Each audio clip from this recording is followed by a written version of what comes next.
Last समय जैसे exam का आता है तो आप लोग नर्वस हो जाते हैं, बहुत सारा प्रेशर आपके माइंड में आ जाता है, आप डर रहे हैं बोर्ड एग्जाम को लेकर। हर एक बच्चा सोचता है सर कितने घंटे कौन सा सब्जेक्ट पढ़ें, सिलेबस और एग्जाम पैटर्न को समझें। आजकल देखता हूं बच्चे पढ़ने से ज्यादा मोबाइल ले लेंगे घर में, क्या कर रहे हो, पढ़ रहे हैं मम्मी। आखिरी समय टॉपर के पढ़ने का तरीका। हेलो प्यारे बच्चों, नमस्ते, नमस्कार, सत श्री अकाल, आदाब। कैसे हैं आप सब? आई होप आप सब बढ़िया होंगे, आपकी पढ़ाई लिखाई बढ़िया चल रही होगी।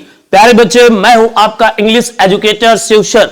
तो बच्चों, आज इस वीडियो में हम लोग ये जानने वाले हैं कि आप लास्ट समय जैसे एग्जाम का आता है तो आप लोग नर्वस हो जाते हैं और परेशान हो जाते हैं कि सर जी कैसे पढ़ाई करें, बहुत सारा प्रेशर आपके माइंड में आ जाता है। तो आज हम ये जानेंगे इस प्रेशर से कैसे दूर रहें और किस तरह से एग्जाम की तैयारी करें जिससे कि हर एक सब्जेक्ट में 90+ मार्क्स गेन कर सकें। इसीलिए आपने इस वीडियो में क्लिक किया होगा।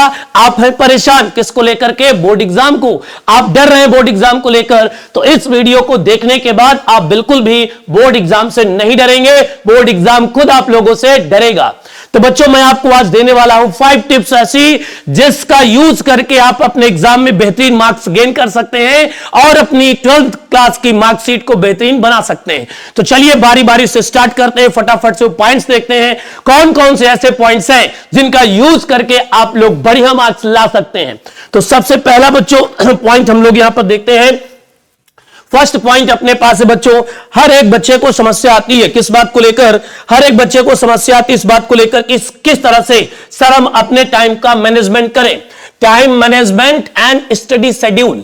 हर एक बच्चा सोचता है सर कितने घंटे कौन सा सब्जेक्ट पढ़ें जिससे कि मेरा जो सब्जेक्ट है वो इनहेंस हो सके, मेरा सब्जेक्ट इंप्रूव हो सके और बोर्ड एग्जाम में मेरी परफॉर्मेंस बेस्ट हो सके। हर बच्चा बोर्ड एग्जाम में परफॉर्मेंस बेस्ट ही चाहता है, भले वो क्लास में इंटरनल एग्जाम में परफॉर्मेंस बेटर चाहता हो, लेकिन हर एक स्टूडेंट बोर्ड एग्जाम में अपना बेस्ट ही देना चाहता है और उसके लिए आप पूरी मेहनत भी करते हैं। लेकिन अगर वो मेहनत ट्रिक के अकॉर्डिंग की जाए या कुछ अपने जो शेड्यूल हम बना लेते हैं, टाइम सेट कर लेते हैं, उसके अकॉर्डिंग करते हैं तो बहुत ही बेहतरीन तैयारी आपकी होगी। तो सबसे पहले बच्चों आपको अपना टाइम मैनेजमेंट सेट करना है और एक प्रॉपर स्टडी शेड्यूल आपके पास होना चाहिए। जो बच्चे टॉप करते हैं वो कुछ अलग नहीं लिखते, वो भी वही लिखते हैं जो आप लिखते हैं, उनको भी वही कॉपी मिलती है, वो भी यहीं से पढ़ते हैं, आप भी यहीं से पढ़ते हैं। इसलिए इस बात का ध्यान रखें, टाइम मैनेजमेंट करिए अच्छे तरीके से। सबसे पहले सिस्टम अपना बना लीजिए कि सर किस सब्जेक्ट को मुझे कितना टाइम देना है। फिजिक्स को आप कितना टाइम देना चाहते हैं, आप बच्चों केमिस्ट्री को कितना टाइम देना चाहते हैं,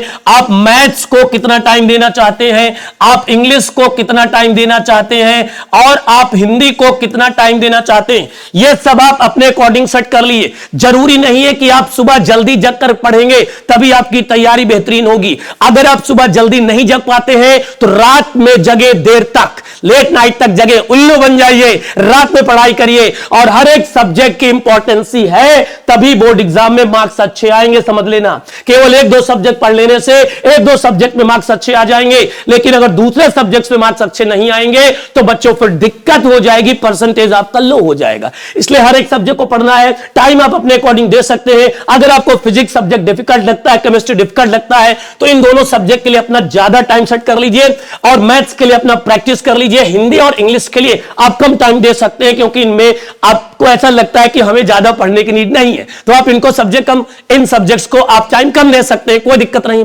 लेकिन इनको आप प्रॉपर टाइम दीजिए।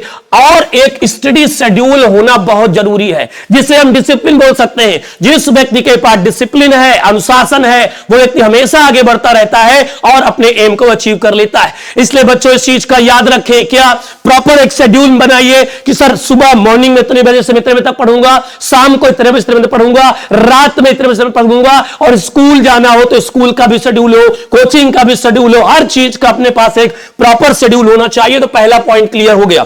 नेक्स्ट कौन सी टिप्स है बच्चों? सिलेबस और एग्जाम पैटर्न को समझें। यह बहुत ही इंपॉर्टेंट चीज है। क्या बहुत बच्चों के लगातार कमेंट्स आ रहे हैं, मैंने खुद देखा है कमेंट्स में, वो लाइव क्लास में पूछते हैं कि सर जी आप लिटरेचर में हमें एमसीक्यूज नहीं कराएंगे क्या? तो मैं यूपी बोर्ड वाले बच्चों को बताना चाहता हूं बेटा कि लिटरेचर में कोई भी एमसीक्यूज का क्वेश्चन नहीं आता है। इसका मतलब आपने अपने पैटर्न को नहीं समझा, आपने अपने सिलेबस को नहीं समझा। हर एक सब्जेक्ट के सिलेबस पे को गो थ्रू करें, उसको समझे, रीड करें सिलेबस में कौन कौन चीज आने वाली।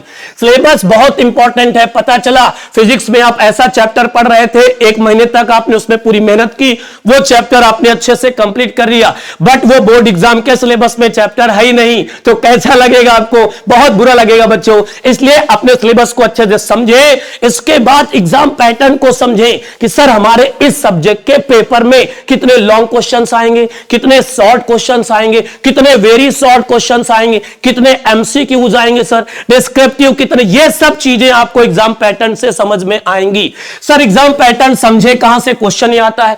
आप हमारी ज्वाला सीरीज लगातार देखते रहे, जिसमें हम एग्जाम ओरिएंटेड क्वेश्चन ही कराते हैं, और उसी तरह के हम आपको आगे भी कुछ सीरीज देने वाले हैं, जहां से आप अपने एग्जाम के अकॉर्डिंग तैयारी कर सकते हैं और बेहतरीन मार्क्स प्राप्त कर सकते हैं प्यारे बच्चों। यस, ये बहुत इंपॉर्टेंट चीज यहां पर नंबर 3 की अगर बात करते हैं बच्चों, सोशल मीडिया से सावधान रहें। किससे सावधान रहे? सोशल मीडिया से। आजकल देखता हूं बच्चे पढ़ने से ज्यादा मोबाइल ले लें घर में। क्या कर रहे हो? पढ़ रहे हैं मम्मी। क्या कर रहे हो? पापा पढ़ रहे हैं। पापा सो गए, मम्मी सो गए, लगे हैं फेसबुक में, लगे हैं इंस्टा में, बने हैं चाचा चौधरी, ढूंढ रहे हैं चाचा चौधराइन, है ना? तो ऐसा नहीं चलना बेटा, ऐसा नहीं करना है आपको। जब आप अच्छे से पढ़ेंगे, बढ़िया तैयारी करेंगे, तो जब आपके पास अच्छी जॉब होगी तो सब कुछ आपके पास होगा। आगे कुछ बोलने की आवश्यकता नहीं है शायद, क्योंकि आप सब समझदार हैं, 12th क्लास के बच्चे हैं, आप बड़े बच्चे हैं, सब समझते हैं। तो सोशल मीडिया से सावधान रहिए, इससे दूर रहिए। कभी भी आप किसी टॉपर का इंटरव्यू देखिए, किसी भी फील्ड का कोई टॉपर हो, वो आपसे यही बताता है कि जब मेरे एग्जाम आने वाले थे तो मैं सोशल मीडिया से दूर हो गया, मैंने कोई भी सोशल मीडिया प्लेटफॉर्म यूज नहीं किया। आपको करना है, नो डाउट करिए, लेकिन परीक्षा तक बिल्कुल भी आपको इनका यूज नहीं करना है, इनसे बचना है, अपने आप को कंट्रोल करना है, क्योंकि एक ऐसी चीजें यहां पर ये फेसबुक वगैरह है कि आप अगर इनको स्क्रॉल करते रहते हैं तो टाइम का पता नहीं चलता, बहुत जल्दी टाइम आपका किल हो जाता है। और वही टाइम, जो टाइम आप रील्स देखने में लगाते हैं, इंस्टा में रील्स देखते हैं, यूट्यूब में सब करते हैं बेटा, तो वही टाइम अगर आप अपने एग्जाम के लिए यूज करेंगे तो डेफिनेटली आपके मार्क्स बेहतर होंगे।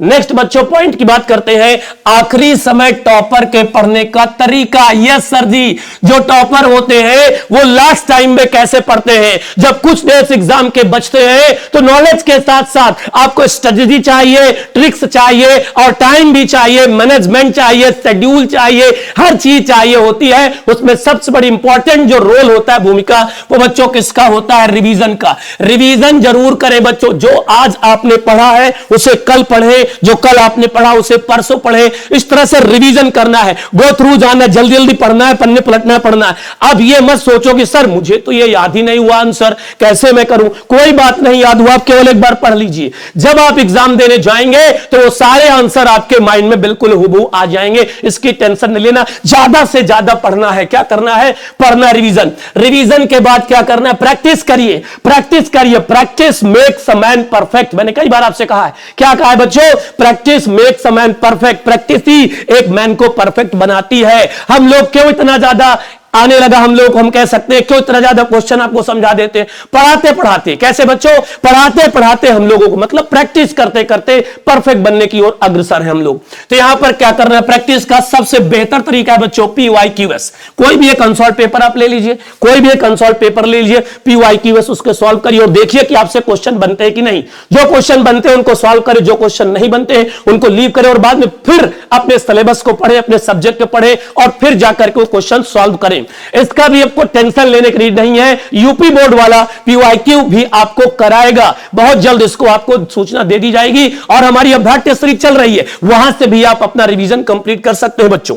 फिर आगे जाएंगे बच्चों, यहां पर डिफिकल्ट क्वेश्चन पहले पढ़ें। अभी आपके पास टाइम है तो जो डिफिकल्ट क्वेश्चन आपको लगता है सर जी मुझे कम कम क्वेश्चन पता है, मुझे सारे क्वेश्चन अच्छे से नहीं याद है, तो आप पहले उनको लर्न करिए, उनको तैयार करिए जो डिफिकल्ट क्वेश्चन है। क्योंकि एग्जाम के पहले अगर आप डिफिकल्ट क्वेश्चन पढ़ेंगे और आपको समझ नहीं आएंगे तो आपका मोरल डाउन होगा, आपका कॉन्फिडेंस डाउन होगा, वो आपके एग्जाम के लिए बेहतर नहीं होगा। फुल मोरल में रहना है, फुल कॉन्फिडेंस में रहना है, और अपने आप को समझना क्या है? अहम ब्रह्मास्मि, अहम ब्रह्मास्मि, I can do everything, I can do everything 3 बार बोलिए और जाकर एग्जाम में टूट पड़िए बिल्कुल। तो उसके लिए ट्रिक ये क्या है, पांचवा आपको डिफिकल्ट जो क्वेश्चन अपने पास है बच्चों उनको आप पहले तैयार करेंगे, तैयारी में जुट जाइए, डिफिकल्ट क्वेश्चन अभी तैयार करते रहिए क्योंकि अभी आपके पास टाइम है, पढ़ते रहे। और जो इजी क्वेश्चन, ये सबसे इंपॉर्टेंट एक पॉइंट यहां पर नोट में है क्या बच्चों, नई चीजें तैयार करने से बचें। क्या होता है बच्चे नए नए एक्सपेरिमेंट करते हैं, आज यहां से पढ़ रहे हैं, कल वहां से पढ़ेंगे, परसों वहां से पढ़ेंगे। अब ये टाइम नहीं है, एक ही लक्ष्य होना चाहिए, जहां आपको समझ आता है वहीं से पढ़ें, जिससे समझ आता है वहीं से पढ़ें, बार बार चेंज करने की कोशिश ना करें। जिस बुक से पढ़ रहे हैं, जो बुक आप लगा रहे हैं उस पर विश्वास रखें, उस टीचर पर विश्वास रखें जिससे पढ़ रहे हैं, उसी के साथ रहिए लास्ट तक, जब तक आपका एग्जाम नहीं हो जाता। नई नई चीजें तैयार करने से बचें, नए नए एक्सपेरिमेंट करने से बचें अपने पढ़ाई के लिए। पढ़ाई में कोई एक्सपेरिमेंट नहीं करना है। अब आपको लगता है सर जी मैंने साल भर ये क्वेश्चन नहीं पढ़ा, पढ़ सकता हूं क्या? आप उसको पढ़िए, अगर नहीं समझ आ रहा वो क्वेश्चन 1 नंबर का आ रहा है तो उसको लीव कर दीजिए, छोड़ दीजिए। जो 5 नंबर का क्वेश्चन आना है उस पर टूट पड़िए, उसकी तैयारी करते रहिए। तो ये काफी सारे इंपॉर्टेंट टिप्स मैंने आपको बताए। आई होप ये सारे टिप्स आपको समझ आएंगे और आप इन टिप्स को अपने एग्जाम के लिए प्रिपेयर करेंगे और आज से, अभी से, जब से ये वीडियो आप देखेंगे लग जाएंगे इसी तरह से पढ़ाई में। फिर देखिएगा आपका रिजल्ट बच्चों बेहतरीन आएगा। कैसा रिजल्ट आएगा बच्चों? बेहतरीन से बेहतरीन आपका रिजल्ट होगा और मार्कशीट में हर एक सब्जेक्ट के आगे आपके 90+ मार्क्स मेंशन होंगे। कितने बच्चों? 90+ मार्क्स। तो ठीक है बच्चों, बेस्ट ऑफ लक। एग्जाम में फोड़ के आना है, तबाही मचा के आना है। चाचा बाय बाय, टेक केयर, जय हिंद, जय भारत।